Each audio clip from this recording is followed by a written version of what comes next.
Hello everybody and welcome back to our YouTube channel The Creative Minds Academy। आज हम लोग जो बात करने वाले हैं, हम लोग बायोटेक्नोलॉजी की एप्लीकेशंस का पार्ट 2 डिस्कस करने वाले हैं। ठीक है। अभी तक हम लोगों ने लास्ट वीडियो के अंदर क्या डिस्कस किया था? हम लोगों ने डिस्कस किया था कि बायोटेक्नोलॉजी का एग्रीकल्चरल एप्लीकेशंस क्या है, और इसके साथ में हम लोगों ने डिस्कस किया था कि बायोटेक्नोलॉजी का मेडिसिनल एप्लीकेशंस क्या है। इस वीडियो के अंदर जो हम लोग बात करने वाले हैं, हम लोग आपके ट्रांसजेनिक एनिमल्स को डिटेल में डिस्कस करेंगे एंड इसके अलावा एथिकल इश्यूज जैसे कि हमारा बायोपायरेसी होता है, ठीक है, और पेटेंट्स का क्या यूज है, वो सारा हम लोग यहाँ पर डिटेल में आज डिस्कस करेंगे। तो सबसे पहले हम लोग स्टार्ट कर लेते हैं ट्रांसजेनिक एनिमल से। ट्रांसजेनिक से आपको क्या समझ में आ रहा है? ट्रांसजेनिक से हम लोगों को ये समझ में आ रहा है कि जीन्स जो है बेसिकली, है ना, ट्रांसजेनिक यानी कि हमने क्या किया, जीन्स के अंदर कोई ना कोई मॉडिफिकेशन कर दिया। हमने क्या किया, we did some modifications in the gene of any organism. ठीक है, हमने क्या किया, किसी भी ऑर्गेनिज्म के जीन के अंदर मॉडिफिकेशन हमने कर दिया। ठीक है, तो उसको हम लोग बोलते हैं बेसिकली ट्रांसजेनिक एनिमल्स। अब ये क्या बोल रहा है, ये बोल रहा है animals that have had their DNA manipulated to possess and express an extra foreign gene are known as transgenic animals. यानी कि वो एनिमल्स जिनके अंदर हमने उनके डीएनए को मैनिपुलेट कर दिया, उनके डीएनए के अंदर कुछ चेंजेस कर दिए। किस लिए चेंजेस किए? ताकि उनके अंदर कोई एक एक्स्ट्रा फॉरेन जीन आ सके, हम लोग एक नया जीन ताकि उनके अंदर इंट्रोड्यूस करवा सके। तो उसको हम लोग बोलते हैं बेसिकली ट्रांसजेनिक एनिमल्स। अभी कौन कौन से टाइप के हम लोग ट्रांसजेनिक एनिमल्स प्रोड्यूस कर चुके हैं? Transgenic rats, rabbits, pigs, sheep, cows and fish. ये हम लोग अभी तक जो है दे हैव बीन प्रोड्यूस। ठीक है, although over 95% of all existing transgenic animals are mice. ठीक है, अभी आप लोग अगर आगे बायोटेक्नोलॉजी स्टडी करेंगे तो आप लोग देखेंगे कि जितनी भी रिसर्च वगैरह करी जाती है, जितने भी टेस्टिंग की जाती है, वो की जाती है हमारे माउस के ऊपर। ठीक है, तो इसलिए मैक्सिमम ट्रांसजेनिक एनिमल्स जो मिलते हैं, maximum population of transgenic animals वो किसकी मिलती है? माइस की मिलती है। ठीक है, why are these animals being produced? How can man benefit from such modification? Obviously यार देखो, अगर हम लोग किसी भी पर्टिकुलर ऑर्गेनिज्म के जीन को, उसकी ओरिजिनल कॉन्फ़िगरेशन को चेंज कर रहे हैं, दैट मीन्स कि हम उसके अंदर कोई ना कोई एक ऐसा जीन इंट्रोड्यूस कर रहे हैं जो शायद उस ऑर्गेनिज्म के लिए भी या फिर हमारे लिए तो यूजफुल प्रूफ हो ही हो, है ना। यानी कि वो एनिमल या फिर वो ऑर्गेनिज्म, क्योंकि ट्रांसजेनिक प्लांट्स भी होते हैं तो इसलिए मैं ऑर्गेनिज्म बोल रही हूँ। तो अगर मैं बात करूं कि हम लोगों के लिए वो ऑर्गेनिज्म जो है वो और बेनिफिशियल हो जाए, है ना, या मान लीजिए कि वो पहले हम लोगों को किसी तरीके का बेनिफिट नहीं दे पा रहा था, बट अब हमने क्या किया, उसके अंदर कोई पर्टिकुलर एक ऐसा जीन इंट्रोड्यूस करवा दिया जिसकी वजह से वो हमारे लिए हेल्पफुल हो गया। तो इसलिए हम लोग बेसिकली क्या कर रहे होते हैं, हम लोग इनको प्रोड्यूस कर रहे होते हैं। ठीक है, तो यहीं पे बेसिकली कुछ रीजंस भी आपके दिए हुए हैं। The first reason is normal physiology and development. ठीक है, पहला रीजन क्या है? Normal physiology and development. Transgenic animals can be specifically designed to allow the study of how genes are regulated and how they affect the normal function of body and its development. तो पहला कारण क्या हो सकता है कि हम लोग ट्रांसजेनिक एनिमल्स क्यों बना रहे हैं? हो सकता है हम लोग ट्रांसजेनिक एनिमल्स इसलिए बना रहे हो ताकि हम लोग उस पर्टिकुलर ऑर्गेनिज्म की स्पीशीज को और अच्छे से डिटेल में स्टडी कर पाए, है ना। हम लोग जान सके कि उस पर्टिकुलर ऑर्गेनिज्म के अंदर कौन सा पर्टिकुलर जीन जो है उसके अंदर प्रेजेंट है या जो हमने इंट्रोड्यूस करवाया, वो किस तरीके से उसके बॉडी के फंक्शंस के अंदर और उसकी बॉडी डेवलपमेंट में वो किस तरीके से इफेक्ट डाल रहा है। Example, study of complex factors involve in growth such as insulin like growth factor. ठीक है, यानी कि एग्जाम्पल क्या दिया हुआ है कि हम लोग कई बार क्या करते हैं ना, कुछ कॉम्प्लेक्स फैक्टर्स की स्टडी करते हैं which are involve in growth. ठीक है, जैसे कि हम लोग क्या कर सकते हैं, इंसुलिन लाइक ग्रोथ फैक्टर को स्टडी कर सकते हैं by introducing genes from other species that alter the formation of this factor and studying the biological effects that result. Information is obtained about the biological role of the factor in the body. यानी कि अगर हम लोगों ने क्या किया, किसी एक पर्टिकुलर ऑर्गेनिज्म से कोई जीन लिया और उसको हम लोगों ने किसी और स्पीशीज के अंदर इंट्रोड्यूस करवाया, ठीक है, जिसकी वजह से क्या हुआ, वहां पर उस फैक्टर का जो फॉर्मेशन था उसके अंदर चेंजेस आना स्टार्ट हो गए। तो हम लोग क्या करेंगे बेसिकली, वो क्या क्या चेंजेस वहां पर आए, क्या क्या इफेक्ट वहां पर देखने को मिला, हम लोग उसकी स्टडी वहां पर बहुत इजीली कर सकते हैं अगर हम लोग ट्रांसजेनिक एनिमल्स या ट्रांसजेनिक प्लांट्स, अगर मैं सिंपल वर्ड्स में बोलूं, तो अगर हम ट्रांसजेनिक ऑर्गेनिजम्स प्रोड्यूस करते हैं तो। आई होप इतना आप लोगों को समझ में आया।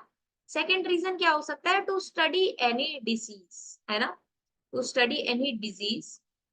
Many transgenic animals are designed to increase our understanding of how genes contribute to the development of disease. These are specifically made to serve as models for human diseases so that investigation of new treatment of diseases is made possible.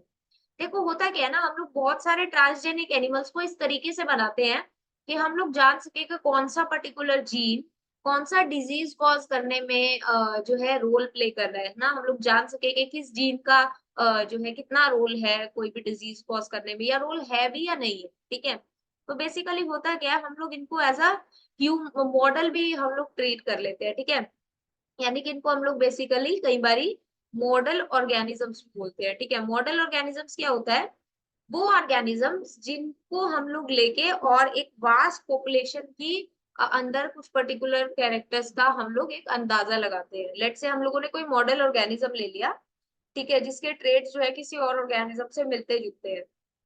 अब हम लोग क्या करेंगे, इनके jeans के अंदर modifications कर करके देखेंगे, हम लोग देखेंगे कि क्या क्या इफेक्ट्स देखने को मिल रहे हैं, क्या क्या चेंजेस हो रहे हैं। तो उससे कई बार हम लोग ना ये भी आइडिया लगा लेते हैं कि कौन से टाइप का डिजीज कौन सा जीन कॉज कर सकता है, ठीक है, या फिर क्या ट्रीटमेंट हो सकता है उस पर्टिकुलर डिजीज के। तो वो सारा हम लोग बेसिकली क्या कर सकते हैं, हम लोग वहां पर आइडिया लगा सकते हैं, ठीक है।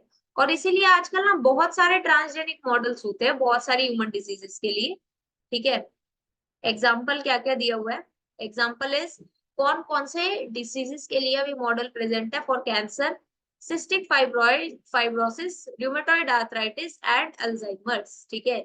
यानी कि ये वो पर्टिकुलर डिजीजेस है जिनके लिए अभी कुछ ट्रांसजेनिक मॉडल्स प्रिपेयर किए जा रहे हैं या किए जा चुके हैं, ताकि हम लोग उस डिजीज को और बेटर तरीके से जो है एनालाइज कर सके, उस पर्टिकुलर डिजीज को और अच्छे से स्टडी कर सके, वो किस तरीके से हमारी बॉडी में इफेक्ट प्रोड्यूस कर रहा है, या किस तरीके से उस डिजीज को हम लोग क्योर कर सकते हैं, वो सारा ही यहाँ पर बेसिकली हम लोग ट्रांसजेनिक मॉडल्स की हेल्प से स्टडी कर सकते हैं। Next reason could be biological products, ठीक है। Medicines required to treat certain human diseases can contain biological products, but such products are often expensive to make. Transgenic animals that produce useful biological products can be created by the introduction of a portion of DNA, by introduction of the portion of DNA or gene which code for a particular product, such as human protein alpha-1 antitrypsin used to treat emphysema. Similar attempts are being made for the treatment of phenylketonuria and cystic fibrosis.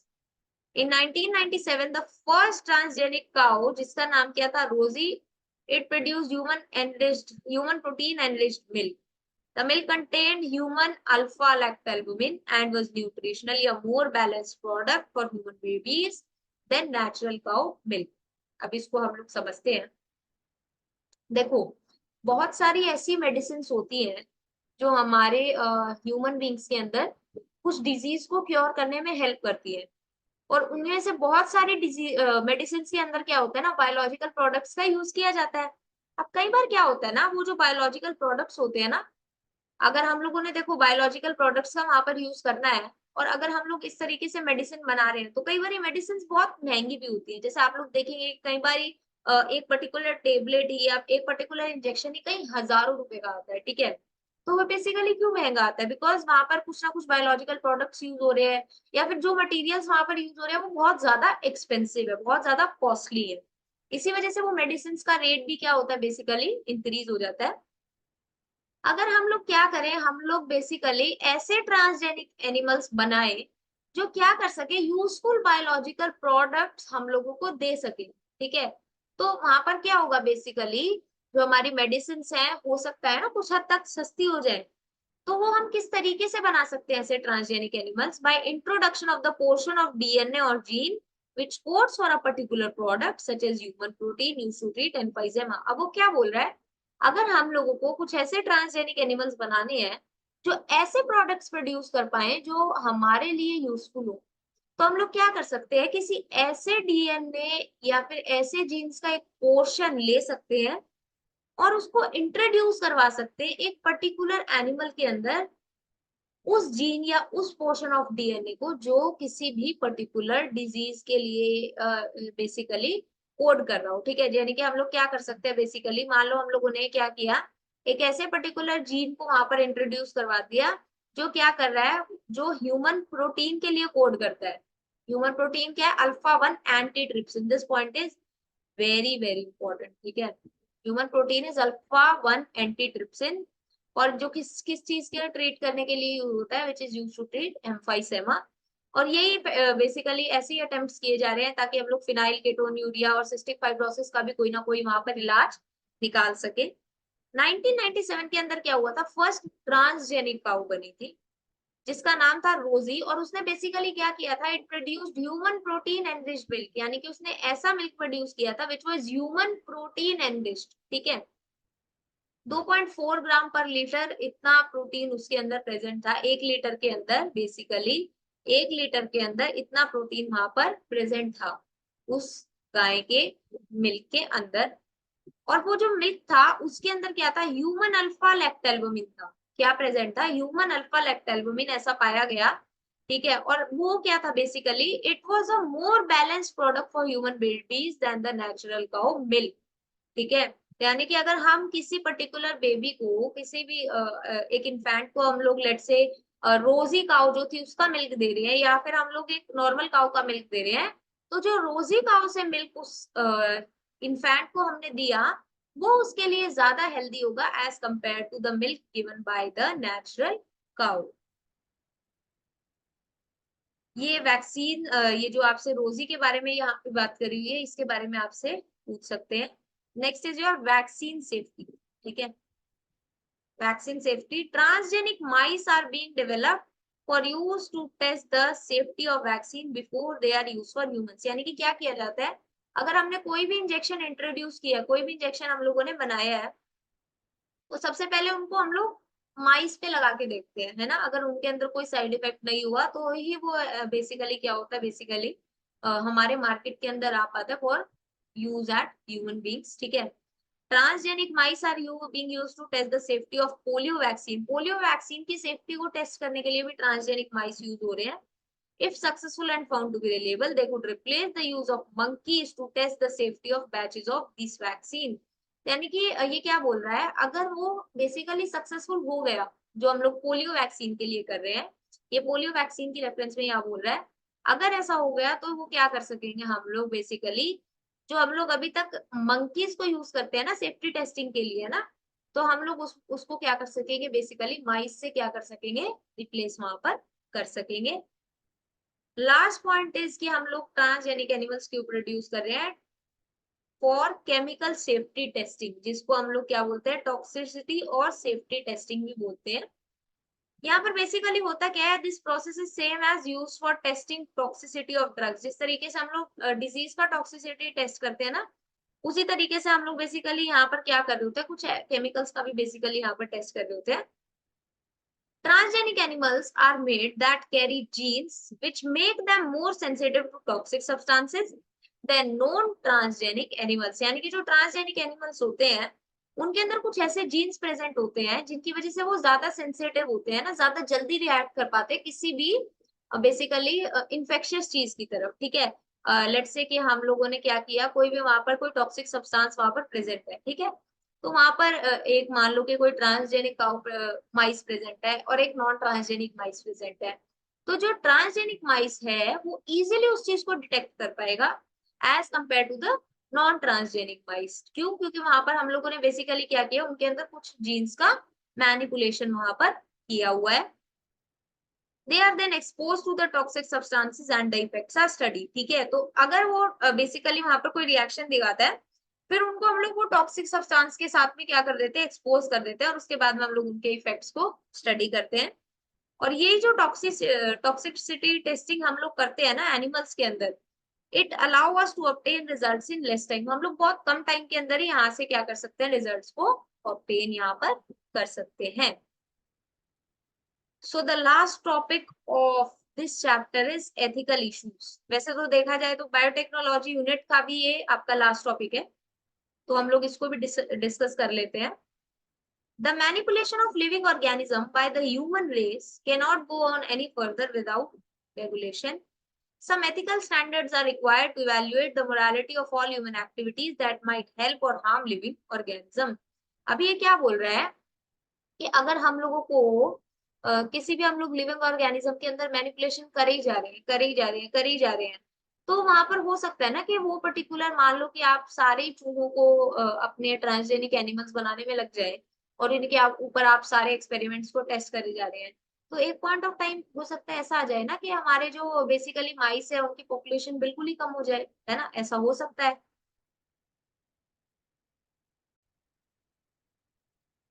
ना। तो ऐसा हो सकता है कि basically हमारे जो माइस की जो पॉपुलेशन है, जो हमारे माउस की पॉपुलेशन है, वो धीरे धीरे बिल्कुल ही खत्म हो जाए, है ना। तो इसलिए बेसिकली हर चीज को रेगुलेट करना जरूरी है ना, एक पर्टिकुलर रूल्स एंड रेगुलेशंस आने बहुत जरूरी है। कुछ पर्टिकुलर रूल्स एंड रेगुलेशंस आने इसलिए जरूरी है ताकि हम लोग क्या कर सके, ये रियलाइज कर सके कि हम लोग ऐसे ही किसी भी पर्टिकुलर ऑर्गेनिज्म को, किसी भी लिविंग ऑर्गेनिज्म को ऐसे ही अपने बेनिफिट के लिए ऐसे इस्तेमाल में हम लोग नहीं ला सकते, उसके अंदर ऐसे ही मॉडिफिकेशन हम लोग नहीं कर सकते। So we need some ethical standards, ठीक है, ताकि हम लोग क्या कर सके, basically to evaluate the morality of all human activities, जिसकी वजह से क्या हो सके, हो सकता है कि उनसे हमारे जो लिविंग ऑर्गेनिजम्स है उनको हार्म हो रहा हो, या हो सकता है वो बेनिफिशियल भी हो, बट उस चीज को हम लोगों ने मेंटेन करने के लिए कुछ एथिकल स्टैंडर्ड्स वहां पर होने जरूरी है, कुछ एथिक्स वहां पर होने जरूरी है। Going beyond the morality of such issues, the biological significance of such things is also important. Genetic modification of organism can have unpredictable results when such organisms are introduced into the ecosystem. यानी कि basically, ठीक है, हम लोग morality का ध्यान रखेंगे, हम लोग ध्यान रखेंगे कि हम लोग ज्यादा ऑर्गेनिजम्स को यूज ना करें, बट उसका बायोलॉजिकल सिग्निफिकेंस भी उतना ही जरूरी है। मान लो कि आपने क्या किया, है ना, मान लो कि आपने क्या किया, माउस के ऊपर किसी भी पर्टिकुलर, लेट से कोई हमने नया प्रोडक्ट बनाया, बायोटेक्नोलॉजिकल प्रोडक्ट हम लोगों ने बना दिया, और उसको हमने माइस के ऊपर टेस्ट कर लिया, कोई नुकसान वहां पर नहीं हुआ। बट लेट से जब हम लोगों ने उसको ह्यूमन बींग्स के अंदर इंट्रोड्यूस करवाने की कोशिश करी, या किसी ऐसे पर्टिकुलर ऑर्गेनिज्म के अंदर जिसके अंदर हम लोगों ने वो जीन इंट्रोड्यूस करवाया, जब वो हमारे एनवायरनमेंट के अंदर गया, तो उसकी वजह से हमारे एनवायरनमेंट में, या हम उस पर्टिकुलर ऑर्गेनिज्म की सराउंडिंग्स में, या हो सकता है उस ऑर्गेनिज्म को कोई नुकसान तो नहीं हो रहा वहां पर, तो उसके लिए उसका बायोलॉजिकल सिग्निफिकेंस भी जरूरी है। कई बार क्या होता है ना, अनप्रिडिक्टेबल रिजल्ट्स भी वहां पर देखने को मिल जाते हैं, जब हम लोग क्या करते हैं, ऐसे ट्रांसजेनिक एनिमल्स या ऑर्गेनिजम्स को वहां पर क्या करते हैं, हमारे इकोसिस्टम में इंट्रोड्यूस करवाते हैं। तो इसके लिए क्या जरूरी है, the Indian government has set up organization such as the Genetic Engineering Approval Committee, जो क्या देखती है, which makes all decisions regarding the validity of GM research and the safety of introducing genetically modified organisms for public services. तो Indian government ने क्या किया, एक committee बनाई जिसका नाम था जेनेटिक इंजीनियरिंग अप्रूवल कमेटी, ठीक है। एक कमेटी बनाई गई जो क्या करती है, which make decisions regarding the validity of GM research, यानी कि जेनेटिक मॉडिफिकेशंस पे क्या रिसर्च चल रही है, वो वैलिड है भी या नहीं। पहली बात तो उसके रिगार्डिंग क्या करती है हमारी जो जेनेटिक इंजीनियरिंग अप्रूवल कमेटी है, वो डिसीजन लेती है, और वो ये भी देखती है कि वो जो जीएम ऑर्गेनिजम्स हमने इंट्रोड्यूस करवाए पब्लिक सर्विसेज के लिए, वो सेफ है भी या नहीं। तो ये सारा काम किसका होता है, जीईएसी का। इसकी फुल फॉर्म आपसे पूछ सकते हैं। The modification or usage of living organism for public services such as food, medicine sources, for example, has also created problems with patents granted for the same. यानी कि बेसिकली जो living organisms के अंदर modification करके हम लोग उनका use कर रहे हैं पब्लिक सर्विसेज के लिए, उनकी वजह से ना पेटेंट्स के अंदर भी बेसिकली जो पेटेंट्स ग्रांट हुए उनके अंदर भी कुछ प्रॉब्लम्स आनी स्टार्ट हो गई है, ठीक है। There is growing public anger that certain companies are being granted patents for products and technologies that make use of genetic material, plants, and other biological resources that have long been identified, developed, and used by farmers and indigenous people of a specific region or country. देखो आजकल क्या है ना, मान लीजिए कि मैंने क्या किया, किसी भी पर्टिकुलर मान लो मैंने टर्मरिक के साथ में कुछ फॉर्मुलेशन किया और मैंने कोई ऐसा प्रोडक्ट वहां पर मार्केट में जो है बेचने के लिए निकाल दिया जो हमारी सराउंडिंग्स में हमारे ह्यूमन बींग्स के लिए वो अच्छा है ना।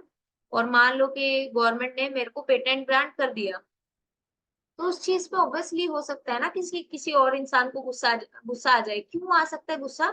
क्योंकि जो टर्मरिक है ना, मान लो जो टर्मरिक है जिसकी मदद से मैंने कोई फॉर्मुलेशन बना लिया, बट जो टर्मरिक है ये तो बहुत ही एंशियंट टाइम से है ना, और इंडिया के अंदर तो बहुत टाइम से है। तो उस चीज के अंदर भी बेसिकली क्या है, हमारी ही टर्मरिक का यूज करके कोई और ऐसा ही प्रोडक्ट बना रहा है जिसमें use he in the end turmeric हो रही है, जिसका बेस ही टर्मरिक है, तो आप उसको कोई यूनिक प्रोडक्ट कैसे बोल सकते हो? और टर्मरिक जो है उसके ऊपर आप पेटेंट कैसे ले सकते हो, है ना। तो इस चीज का भी कई लोगों के अंदर बहुत ज्यादा गुस्सा देखने को मिला, and which is correct also. Like ऐसे ही तो आप किसी को भी पेटेंट नहीं दे सकते ना। Rice is an important food grain, the presence of which goes back to thousands of years in Asia's agricultural history.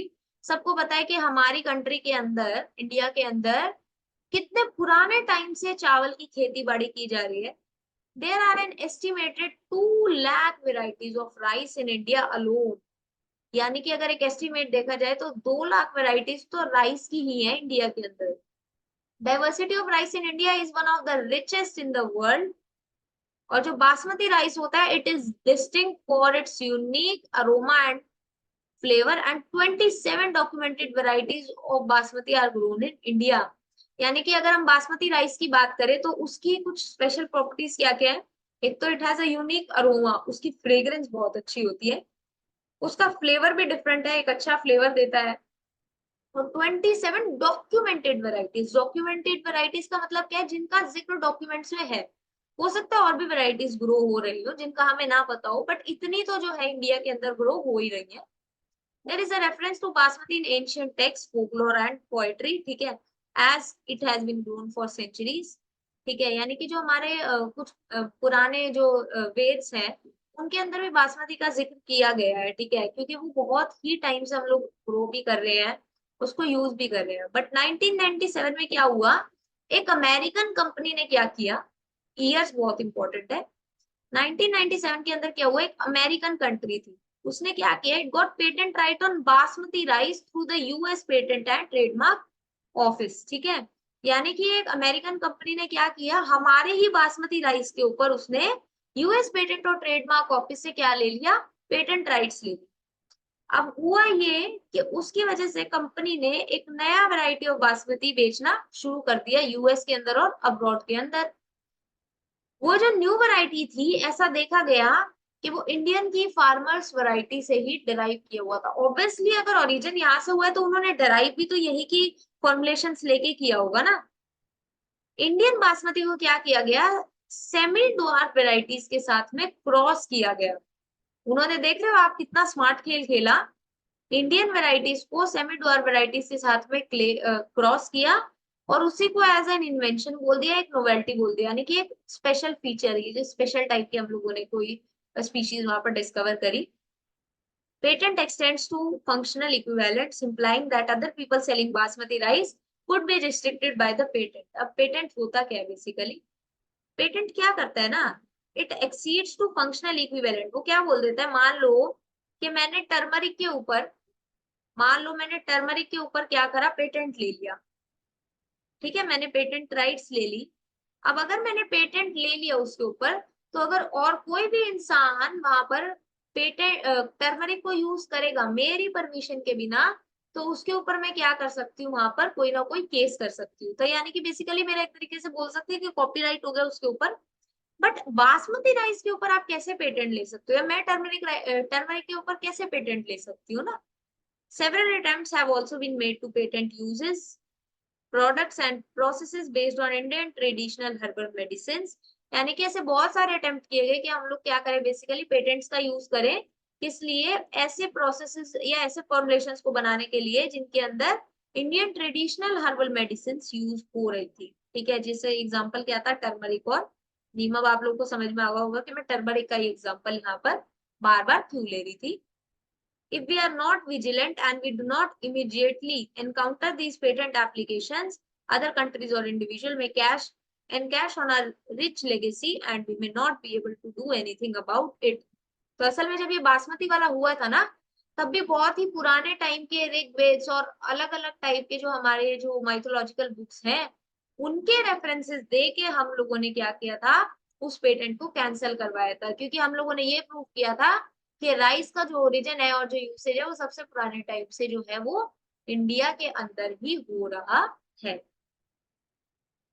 So I hope आप लोगों को पेटेंट अभी तक समझ में आया होगा। नेक्स्ट हम लोग बात करेंगे बायोपायरेसी का। बायोपायरेसी क्या होता है? It refers to the use of bioresources by multinational companies and other organizations without proper authorization from countries and people concerned without compensatory payment। यानी कि मान लो किसी कंपनी ने कोई दवाई बनाई हुई है और मैंने क्या किया कि उसी दवाई का फॉर्मुलेशन कॉपी करना शुरू कर दिया बिना उस पर्टिकुलर कंपनी को बताए हुए, ठीक है, और उससे मैंने प्रॉफिट लेना स्टार्ट कर दिया, जबकि मैंने उनको कोई भी पेमेंट नहीं दी है, कोई भी ऐसे मैंने पेमेंट उनको नहीं दी है कि मैं आपका प्रोडक्ट यूज कर रही हूँ, आपका फॉर्मुलेशन यूज कर रही हूँ, तो उसके लिए आप लोगों से मैं वो डॉक्यूमेंट साइन करवा रही हूँ या मैं आपको कुछ पैसे उसके बदले दे रही हूँ, मैंने सब कुछ नहीं किया।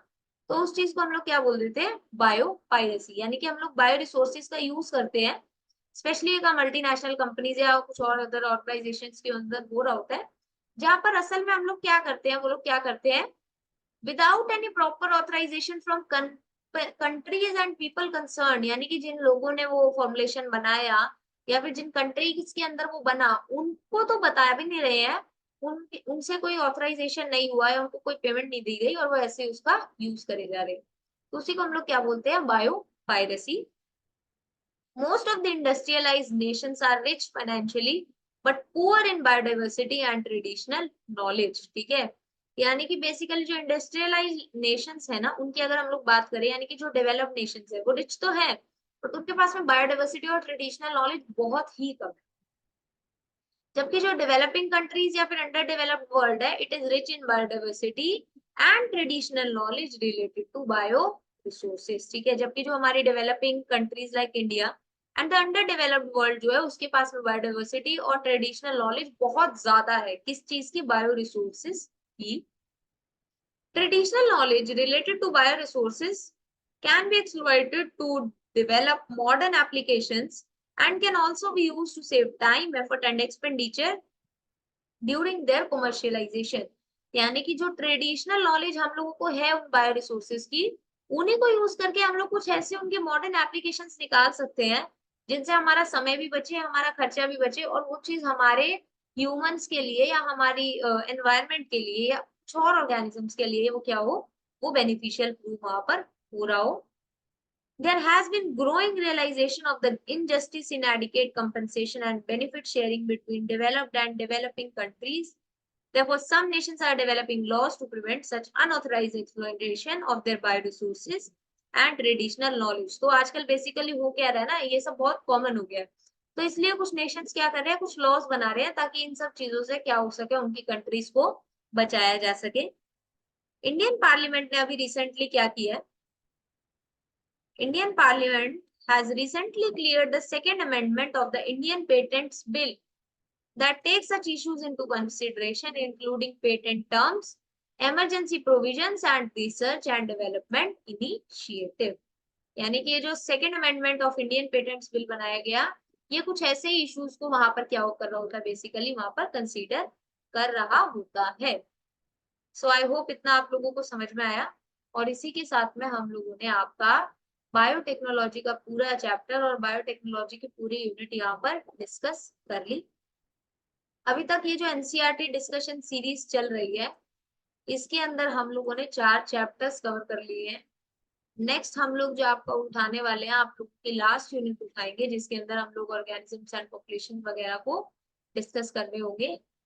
तो ये जो सीरीज आपकी है बेसिकली, इसके अंदर हम लोग आपका पूरा 12th का ही सिलेबस डिस्कस कर रहे हैं, क्योंकि सीयूईटी के अंदर आपका सिर्फ क्लास 12 का सिलेबस आना है। बट जो नीट के बच्चे हैं ना, वो भी इस सीरीज को देख सकते हैं, क्योंकि नीट के अंदर भी तो क्लास 12 का सिलेबस आना है ना, और एनसीईआरटी से ही मेजोरिटी ऑफ क्वेश्चंस पूछे जाते हैं। अगर आप लोगों को अपनी एनसीईआरटी अच्छे से आपने पढ़ी हुई है, तो वो कोई भी कॉम्पिटिटिव एग्जाम हो, चाहे नीट हो या हमारा सीयूईटी हो, तो आप दोनों में ही ना बहुत ही अच्छा परफॉर्म कर सकते हैं। ठीक है, आप क्या कर सकते हैं, आप दोनों के अंदर ही बहुत ही अच्छा वहां पर परफॉर्म कर सकते हैं। तो अगर आप लोगों को हमारी ये सीरीज पसंद आ रही हो और आपने अभी तक हमारे चैनल को सब्सक्राइब नहीं किया है, या ये आपकी फर्स्ट वीडियो थी जो आपने देखा है, तो आप प्लीज हमारे चैनल को सब्सक्राइब कर लीजिए। You can also join our Telegram channel, हमारा डिस्कशन ग्रुप भी है, टेलीग्राम चैनल भी है और डिस्कशन ग्रुप भी है। आप चाहें तो उसको भी ज्वाइन कर सकते हैं और हमें इंस्टाग्राम पे फॉलो भी कर सकते हैं। ये जो पूरा पीडीएफ रहने वाला है, ये मैं अपने टेलीग्राम चैनल पे शेयर करूंगी, जहां से आप इसको जाके डाउनलोड भी कर सकते हैं। मिलेंगे आपसे अब इसके बाद नेक्स्ट वीडियो के अंदर। Till then keep learning.